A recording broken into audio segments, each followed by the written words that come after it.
چاروں طرف کافر بیٹھے ہیں، حضرت بلال رضی اللہ تعالیٰ عنہ کی رگ رگ میں کانٹے چبھو رہے ہیں، طرح طرح کی ایذائیں دے رہی ہیں. کہتا ہے ہر رگوں ریشوں میں کانٹے چبھ گئے، اور جس قدر ہو سکے ایذائیں دے مجھے، میں بے پرواہ ہوں اس بارے میں تکلیفوں سے تیرا نام چھوڑنے والا نہیں.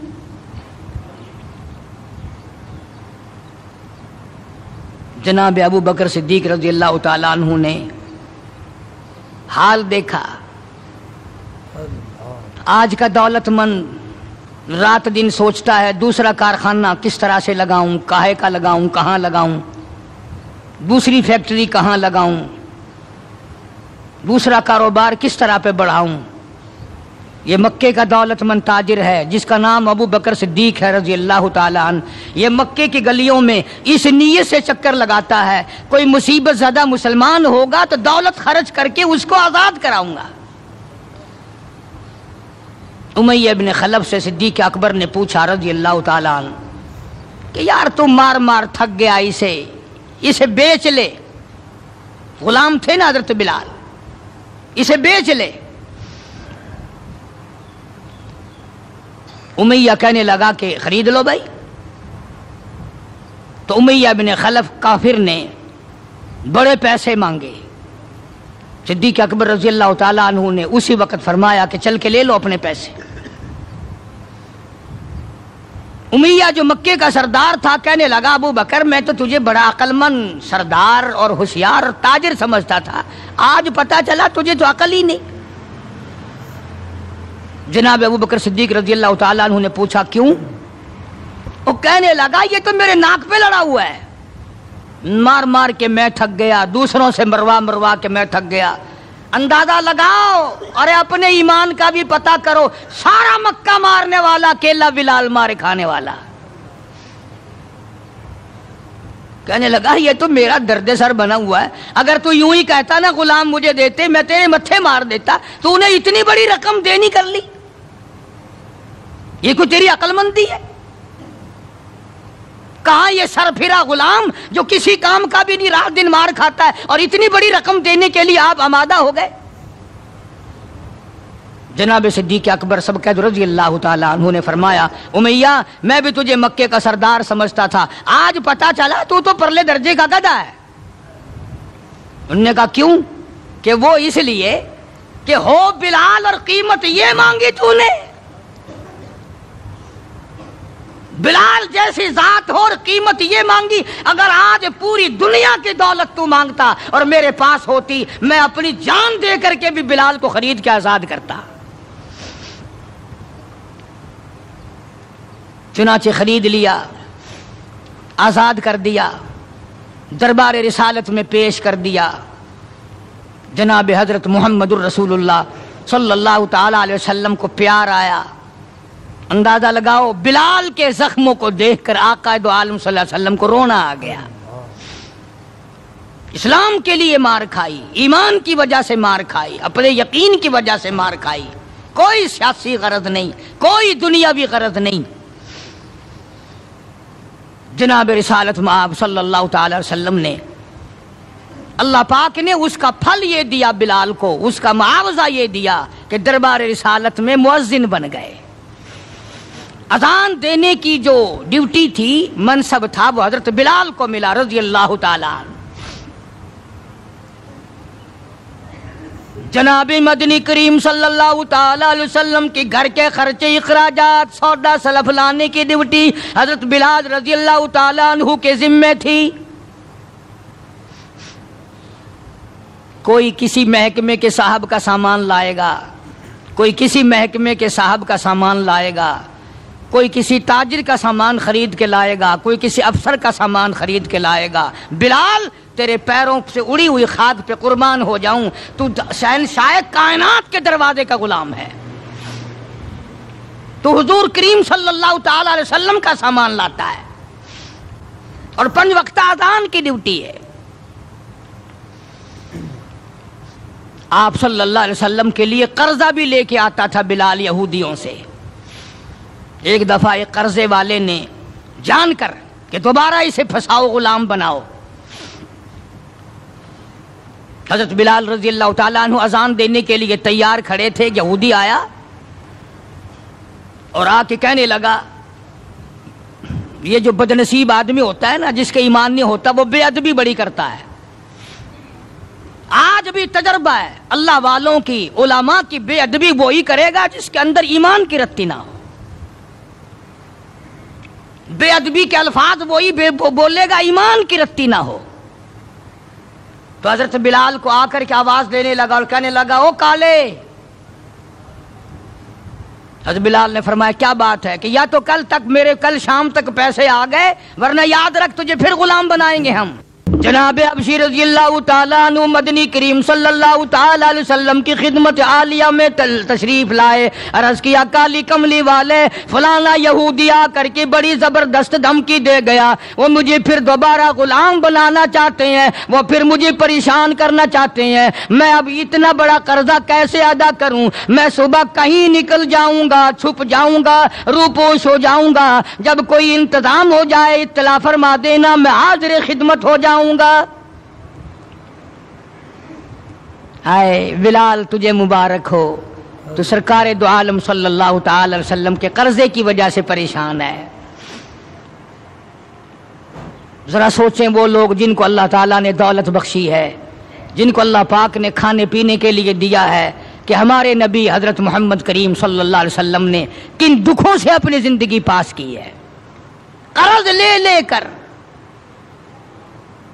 صرف قرض نہیں، آج ہم یہودی بن کے مر رہے ہیں، عیسائی بن کے مر رہے ہیں، کافر اور مشرک بن کے مر رہے ہیں۔ ان کی ریس ہے ہر معاملے میں، ان کے طریقے کو اپنا کر کے آج مسلمان نوجوان بڑے خوش ہوتے ہیں۔ تم نے ہزاروں مرتبہ سنا ہوگا، آؤ شہنشاہ کائنات کا وہ لباس تو دیکھو جس لباس میں حضور صلی اللہ علیہ وسلم کی وفات ہوئی ہے۔ 11 پیوند اس لباس میں تھے جس لباس میں حضرت محمد الرسول اللہ صلی اللہ علیہ وسلم کی اس دنیا فانی سے رخصتی ہوئی ہے۔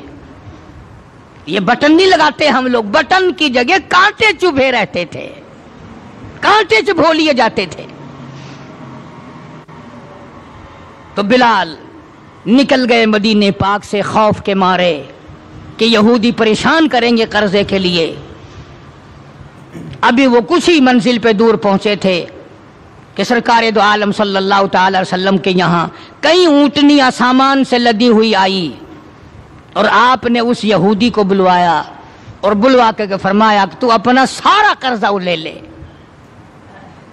جتنا تیرا قرضہ ہے ساری کھجوریں ناپ تول کر اپنے قرضے میں لے جا، بچے گا ٹھیک ہے، نہیں بچے گا تو سارے کا سارا لے جا۔ اللہ غنی، نبی کی ذات کو تو دیکھو، کبھی تو یہ حال ہے کہ قرضہ لے رہے ہیں اور قرضے کی وجہ سے پریشان ہیں، اور خود حضرت بلال رضی اللہ تعالیٰ عنہ بھی پریشان ہے۔ اور اب یہاں یہ حال ہے کہ جس صحابی نے کھجوریں اٹھا کر ناپ کر ڈھیر میں سے تول کر دی ہیں، اس کا سارا قرضہ اتر گیا، اور صحابی کہتا ہے کہ میری آنکھ دیکھ رہی تھی، ایسا معلوم ہوتا تھا کہ سارے کھجوروں کے ڈھیر میں سے ایک دانہ بھی کم نہیں ہوا، ایک دانہ بھی کم نہیں ہوا۔ بے شمار واقعات ہیں اس قسم کے۔ مدینہ پاک میں اللہ پاک سب کو زیارت نصیب فرمائے۔ مدینہ پاک کی ایک صحابی ہے حضور صلی اللہ علیہ وسلم کا، اس کا باپ فوت ہو گیا، قرضہ تھا باپ کے ذمے، اس نے سارے سیزن کی کھجوریں اکٹھی کی اور ڈھیر لگا کر سرکار دو عالم صلی اللہ علیہ وسلم کی خدمت عالیہ میں آیا کہ جی فلاں آدمی کا میرے ابا کے ذمے قرض ہے، وہ آپ کھڑے ہو کر اتار دیں، اپنے سامنے وہ قرضہ اتروا دیں۔ ساری کھجوریں میں نے سنبھال کے رکھی ہیں، بچوں کو ایک دانہ نہیں دیا میں نے۔ کیسے لوگ تھے جو باپ کے قرضے کا فکر کرتے تھے، اب تو الحمدللہ اپنے قرضے کا فکر نہیں، اگر میں مر گیا تو کون دے گا، بلکہ خوش ہیں، قرضہ مار کے مر جانے پہ لوگ خوش ہیں۔ حالانکہ قرضہ ایسی چیز ہے کہ حضور کریم صلی اللہ تعالی علیہ وسلم نے جب تک یہ پوچھ نہ لیا کبھی بھی کسی کا جنازہ نہیں پڑھایا جب تک یہ پوچھ نہ لیا کہ اس کے ذمے کسی کا قرضہ تو نہیں، اور اگر پتا چلا کہ ہے تو فرمایا ضامن بنو، کون دے گا؟ اور اگر ضامن کوئی نہیں بنا تو حضور نے کسی صحابی سے جنازہ پڑھوا دیا، خود جنازہ چھوڑ دیا۔ یہ تھوڑی بات ہے کہ نبی جنازہ چھوڑ دے۔ آج لوگ گسے مارتے ہیں، بڑے خوش ہوتے ہیں، کوئی گل نہیں، ایسا کوئی بھجے ہوئے نہیں۔ آدمی اپنا قرضہ جو منگا کے مڈی چاہ گئے ہیں، بھج گئے کتائی، دینا نہیں، ڈرتا نہیں، اگر میں مر گیا تو میرا قرضہ کون دے گا؟ یہ تھوڑی مصیبت ہے، یہ تھوڑی بات ہے۔ اور نبی جس کا جنازہ چھوڑ دے، نبی جس کی جنازے کو چھوڑ کر ہٹ جائے، یہ کوئی تھوڑی بات ہے۔ پہلے لوگ دعائیں مانگا کرتے تھے، یا اللہ مقروض بنا کے نہ ماریو، اور اب دعا کرتے ہیں یا اللہ جتنا گڑ گپا کر کے مروں اتنا ہی اچھا۔ بے ایمانی کر کے مرنا چاہتے ہیں، لوگوں کا پیسہ کھا کے مرنا چاہتے ہیں، فنکاری کر کے مرنا چاہتے ہیں۔ شرم نہیں، یہ کوئی موت ہے؟ یہ کوئی مرنا ہے؟ یہ تو لعنت کی موت ہے۔ کسی کا کھا کے مر جاؤ، جب وہ سنتا ہے تو کہے گا نہیں، اور تجھ پر خدا کی لعنت ہو، میرا روپیہ کھا کے مر گیا۔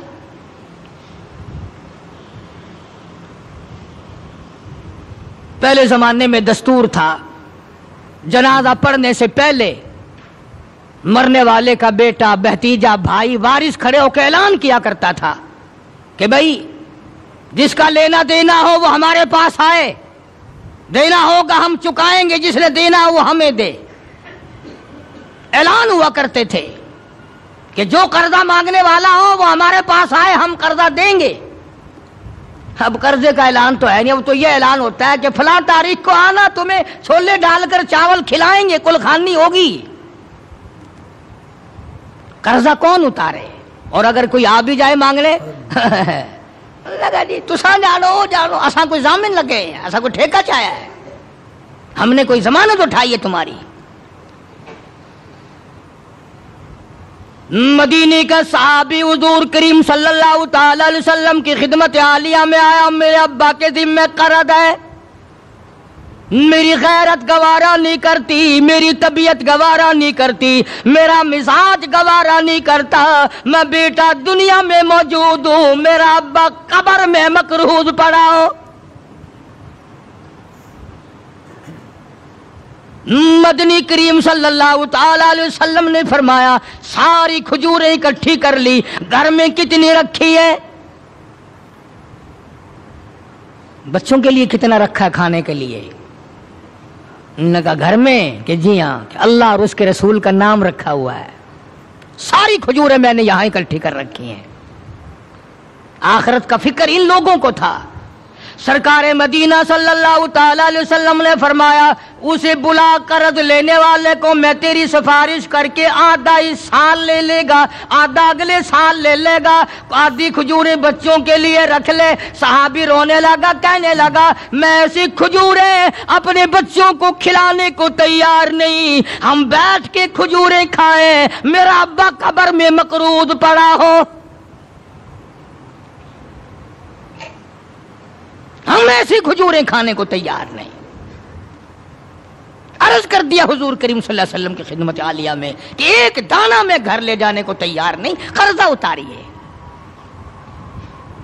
بس حضور صلی اللہ علیہ وسلم نے دعا فرما دی اور آپ نے اپنے سامنے کھجوروں کا ناپنا شروع کیا۔ اس قرض لینے والے کا سارا قرضہ اتر گیا۔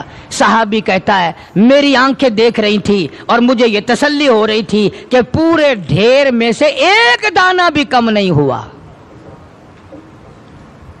سارا قرضہ چک گیا، سارا قرضہ اتر گیا، مگر ایک دانہ کم نہ ہوا۔ جس وقت مدنی کریم صلی اللہ تعالی علیہ وسلم کے ذمے جو قرضہ تھا بلال کے ہاتھ کا لیا ہوا، وہ سارا قرضہ اتر گیا۔ رحمت کائنات صلی اللہ علیہ وسلم نے حضرت بلال کو پھر بلوا لیا اور فرمایا بے شک بے پرواہ ہو جا، اللہ نے سارا قرضہ تیرے میرے سر سے اتار دیا۔ بھوک کی مصیبت بھی دیکھی، پیاس کی مصیبت بھی دیکھی، اور اتنا زبردست عشق تھا کہ جب مدینے پاک میں اذان دیتا تھا تو جب اشہدو ان محمد رسول اللہ کہتا تو حضور کریم صلی اللہ علیہ وسلم کی طرف اشارہ کرتا تھا کہ میں ان کی رسالت کی گواہی دے رہا ہوں۔ مدنی کریم صلی اللہ تعالی علیہ وسلم کی جب وفات شریف ہوئی، بلال ان نوجوانوں میں تھا جو ٹکرے مار رہے تھے، بے ہوش پڑے تھے۔ کہاں جاؤں، کسے دیکھ کے اپنا گزارا کروں، کس کا دیدار کروں، کس کو اپنا آقا مولا بناؤں، کون میرے سینے پہ ہاتھ رکھ کے پوچھے گا بلال تیرا کیا حال ہے، کون پوچھے گا مجھ سے؟ اور حضور صلی اللہ علیہ وسلم کی وفات شریف کے بعد جب مسند کو خالی دیکھتا اور جب اذان دیتا اشارہ کرتا، حضور نظر نہ آتے، بے ہوش ہو کر گر پڑتا تھا۔ انہیں محبت تھی، انہیں لگن تھی، انہیں سوز و گداز تھا، انہیں عشق تھا، ان کے دلوں میں اللہ تبارک و تعالیٰ نے جناب رسول اکرم صلی اللہ علیہ وسلم کی محبت کی مہر لگا رکھی تھی۔ آج ہمارے دلوں پہ مہر مال کی ہے، دولت کی ہے، پیسوں کی ہے، دنیا کی ہے، کرسی کی ہے، اقتدار کی ہے، سرکار کی محبت کی مہر نہیں ہے۔ اگر وہ ہوتی تو آج ہمارا خدا جانے کیا حال بنتا۔ اس لیے قرآن کریم نے ان لوگوں کی تعریف کی، فرمایا الذین آمنوا وہاجروا وجاہدوا فی سبیل اللہ، بے شک وہ لوگ جنہوں نے اللہ کے نام پہ ہجرت کی، اللہ کے نام پر ایمان لائے، اسی کے نام پہ ہجرت کی اور جہاد کیا میری راہ میں، بِأَمْوَالِهِمْ وَأَنفُسِهِمْ، مالی قربانی کی، جان کی قربانی دی۔ اللہ کہتا ہے اولئک اعظم درجۃ عند اللہ، یہی ہے وہ لوگ جن کے بہت بڑے درجے بلند ہیں میرے یہاں،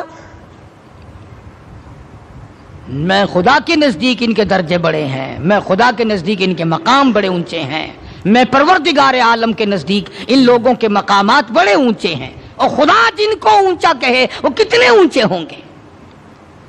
اور دونوں شہادتیں اللہ پاک کی قرآن میں ہیں حضرات صحابہ کرام کے بارے میں۔ تمہارا اس طرف دھیان نہیں، تمہیں تو صرف تھوڑی سی کوئی انگلی لگا دے، دیکھو جی فلانے نے فلانے کا حق مار لیا تھا، دیکھو نا جی برا ہوا نا جی، اوہو تم بھی فیصلہ کر جج بن جاتے ہو، تم بھی فیصلہ کرنے والے بن جاتے ہو۔ ٹھیک ہے یار، صحابہ کے درجے تو بڑے ہیں، مگر یہ بات تو نہیں چاہیے تھی انہیں۔ تجھے کیا پتا ہے؟ تجھے اپنے ایمان کا تو پتہ نہیں، تو صحابہ کرام کے ایمان کا پتہ کرتا ہے۔ ساری عمر گوں کھاتے گزر گئی، حرام کا پیشاب پیتے گزر گئی، ہم صحابہ کرام کے فیصلے کریں گے؟ اور فیصلہ کرنے والے ہم، اور فیصلہ نبی کے یاروں کا، نبی کے دیوانوں کا، نبی کے پروانوں کا۔ خدا گواہ ہے، خدا کہتا ہے بِأَمْوَالِهِمْ وَأَنفُسِهِمْ کہ ان لوگوں نے مال بھی قربان کیا، جان بھی میرے اوپر قربان کر دی۔ خدا گواہ ہے، رسول گواہ ہے، قرآن گواہ ہے۔ تم صحابہ کرام میں 1 کروڑ عیب نکالو، کوئی صحابہ کے درجے کو نقصان نہیں پہنچا سکتا۔ 1500 سال پہلے کی باتیں کرنے کے لیے بڑے ہوشیار ہو، آج کل کی باتیں کوئی نہیں کرتا۔ کیسے کریں؟ انشاءاللہ شام جیل میں ہوگی۔ آج کل کی باتیں کرو نا، کس محکمے میں کیا ہو رہا ہے، کس جگہ کیا ہو رہا ہے، کیا کر رہے ہیں وزراء، کیا کر رہے ہیں سفراء، کیا کر رہے ہیں بڑے بڑے افسر، ان کی بات نہیں کرتے، رسالے چھاپے پھرتے ہیں صحابہ کرام کے نام پر۔ میں تمہیں ایک بات کہتا ہوں، آج بڑا بد نصیب ہے وہ آدمی، اور بڑا بدبخت ہے وہ آدمی، اور میں تو آگے بڑھ کر کہوں گا بڑا لعنتی ہے وہ آدمی جو محمد صلی اللہ علیہ وسلم کے یاروں کا شکوہ کرے، گلہ کرے حضور کے یاروں کا، ان یاروں کا جو حضور کے آڑے وقت میں کام آئے،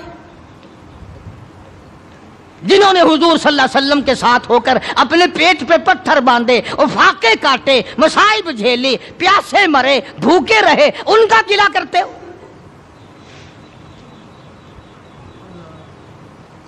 اور پھر تمہیں جج کس نے بنایا ہے؟ تم ہوتے کون ہو؟ تم کون ہو محمد صلی اللہ علیہ وسلم کے یاروں کا فیصلہ کرنے والے؟ وہ خدا کے بندے تھے، خدا ان کا گواہ ہے، نبی ان کے گواہ ہیں، قرآن ان کی تعریف کرتا ہے۔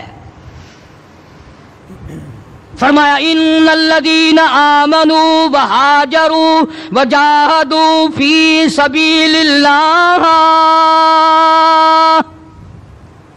ایمان لائے، ہجرت کی، جہاد کیا نہ۔ بدر میں تو وہ لڑے، احد میں انہوں نے قربانیاں دیں، حنین میں وہ لڑے، خندق میں وہ لڑے، تبوک میں انہوں نے قربانیاں دیں، یرموک میں انہوں نے قربانیاں دیں۔ ایک ایک صحابی ایسا ہے، حضرت خالد بن ولید رضی اللہ تعالیٰ عنہ نے 125 جنگ لڑے ہیں،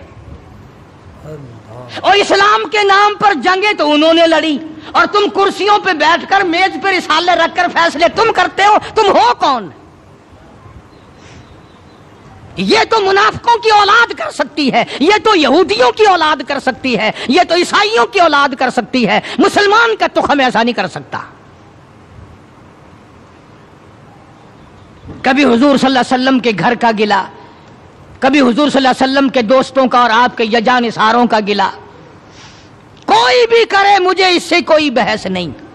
بہرحال ہم ان کو اپنا نہیں جانتے، اور جو نبی کے یاروں کے نہیں وہ ہمارے نہیں، ہاں وہ ملک کے نہیں، وہ قوم کے وفادار نہیں ہو سکتے، وہ ملت کے وفادار، اور جو نبی کے دروازے کا وفادار نہیں وہ تیرا وفادار کب ہوگا؟ یہاں تو غلامی کرنے والوں نے سب کچھ کمایا ہے، ہاں سب کچھ کمایا غلامی کرنے والوں نے۔ اللہ غنی، ان کی پیٹھ گواہ ہے کہ انہوں نے اسلام کے لیے کیا کیا، ان کے کمر پہ کوڑوں کے نشانات گواہ ہیں کہ انہوں نے اسلام اور ایمان کے لیے کیا کیا۔ سیدنا بلال سب قید رضی اللہ تعالیٰ عنہ وفات شریف کے بعد مدینے میں رہ نہ سکے، منبر خالی میرے سے دیکھا نہیں جاتا، دمشق چلے گئے، وہاں جا کر اپنی اللہ اللہ کی۔ ایک دن خواب میں حضور کریم صلی اللہ علیہ وسلم کی زیارت ہوئی، آپ نے فرمایا ما جفانی یا بلال، اور بلال یہ کیا غضب کر رہے ہو، مدینے سے دور چلے گئے، ملنے بھی نہیں آتے۔ اندازہ لگا اس کا درجہ کتنا بلند ہوگا، اس کے دل میں نبی کا عشق کتنا ہوگا، اس کے دل میں نبی کی محبت کتنی ہوگی، جس کو کالی کملی والے فرمائے تو مجھے ملنے کیوں نہیں آتا۔ ما جفانی یا بلال، او بلال یہ کیا ظلم کر بیٹھے، اتنے دور چلے گئے، ملنے بھی کیوں نہیں آتے۔ بلال اسی وقت اٹھا، سواری لی، تیز رفتار سواری پہ سوار ہو کر مدینے پاک پہنچا۔ سیدنا بلال کو دیکھ کر مدینے میں کوہرام مچ گیا، نبی کا مؤذن آ گیا، کالی کملی والے کے دربار کا غلام آ گیا۔ سارے لوگ چاروں طرف جمع ہو گئے، حسنین کریمین رضی اللہ تعالیٰ عنہما کو جا کے ملے، بلا کے لائے، فاطمۃ الزہرا کے لخت جگر بیٹو، علی مرتضیٰ کے شیر جوانوں، تمہاری بات نہیں موڑیں گے، ذرا اذان کی فرمائش کرو، اذان تو دے دے، نبی کے زمانے کی بلال آئے ہوئے ہیں۔ جناب بلال حبشی رضی اللہ تعالیٰ عنہ نے مدینے کی مسجد میں، مسجد نبوی میں کھڑے ہو کر جب اذان شروع کی، مدینے میں کوہرام مچ گیا، عورت مرد باہر نکل آئے، چلو نبی کے اذان زمانے کی اذان آئی ہے، چلو شاید دیدار ہو جائے۔ نبی کے زمانے کی اذان آئی ہے، تم بھی چل کر کے دیدار کرو، زیارت کرو۔ کوہرام مچ گیا مدینے میں۔ بلال ایک دو روز قیام کرنے کے بعد پھر واپس چلے گئے، دمشق میں ہی وصال ہوا۔ ان جوانوں میں مقام ہے صحابہ کرام میں سے حضرت بلال رضی اللہ تعالیٰ عنہ کا، جنہوں نے محض اپنے ایمان اور کلمہ طیبہ لا الہ الا اللہ محمد الرسول اللہ صلی اللہ علیہ وسلم کی وجہ سے مار کھائی۔ انہوں نے چوری کر کے مار نہیں کھائی، ڈاکہ مار کے مار نہیں کھائی، قتل کر کے مار نہیں کھائی، کسی خوبصورت لڑکی کے پیچھے مار نہیں کھائی، دکان مکان کے پیچھے مار نہیں کھائی، بلکہ خدا کہتا ہے وَأُوذُوا فِي سَبِيلِي، اور یہ وہ لوگ ہیں جنہوں نے میرے نام پہ مار کھائی ہے، جنہوں نے میری وجہ سے مار کھائی ہے۔ عرض کرنے کا مقصد یہ، لوگوں کے کہنے میں مت آیا کرو، یہ جو پھرتے ہیں نا کتابیں لیے ہوئے، اس کتاب میں یہ لکھا ہے، اس کتاب میں اس کو کہہ دیا کرو کہ ان کو آگ لگا دو، کتاب ان کتابوں کو آگ لگا دو جن کتابوں میں نبی کے دیوانوں کا گلا ہو، شکوہ ہو، دشمنی ہو۔ یہ دیکھو قرآن سارا گواہ، نہ تمہارے لا کالج کے شاگرد پاس ہیں اور نبی کے شاگرد فیل ہیں، تمہاری یونیورسٹیوں کے اسٹوڈنٹ پاس ہیں اور مدینہ یونیورسٹی کے شاگرد فیل ہیں۔ عقل ہے کھوپڑی میں؟ اور آج کے پروفیسروں کے شاگرد پاس اور امام الانبیاء کے شاگرد فیل۔ آج روس اور امریکہ کے ماننے والے، اپنے ازم پر جان دینے والے لوگ پکے اور نبی کے دیوانے کچے، تمہیں بتایا کس نے ہے؟